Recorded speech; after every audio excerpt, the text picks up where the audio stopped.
আমাদের দেশে রাষ্ট্রের সম্পদ যদি অপচয় তসরুফ না হতো তাহলে এই দেশ শুধু রাষ্ট্রের যে সম্পদ খরচ করা হয় ওইটা দিয়েই রাষ্ট্রসম্পন্ন হয়ে যেত, খুব বেশি কিছু লাগতো না। শুধু দুর্নীতি বন্ধ করলে, অপশাসন বন্ধ করা গেলে, অপচয় বন্ধ করা গেলে, রাষ্ট্রের টাকাকে যদি আমানত মনে করে কর্তা ব্যক্তিরা প্রতিটা টাকা চিবিয়ে রস যেরকম বের করে নিজের পকেটের টাকাটার, ওইরকম রাষ্ট্রের টাকাটা যদি আমানত মনে করে খরচ করত, তাহলে যে পরিমাণ টাকা রাষ্ট্র খরচ করে তাতে রাষ্ট্রের আসলে তেমন কোনো সংকট থাকার কথা না। আমরা ক্ষুদ্র সেবামূলক কাজ করে আমরা দেখেছি যে একটা প্রজেক্টে 20-50 লাখ টাকা দিয়ে কত যে কাজ করা যায়, কত যে পরিবারকে স্থায়ীভাবে তাদের দারিদ্র্য বিমোচন করা যায়, অথচ শত শত হাজার কোটি টাকা চলে যায় আমাদের ছোটখাটো প্রজেক্টে।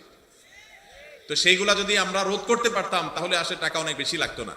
আসন্না ফাউন্ডেশন যে শত শত কোটি টাকা নিয়ে বসে আছে আর খরচ করে আসলে তা কিন্তু না।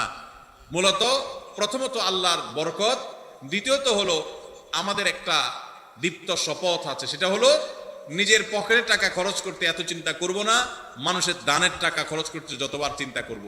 এবং আল্লাহর ফজলে সেজন্য আল্লাহ তাআলা বরকত দেন।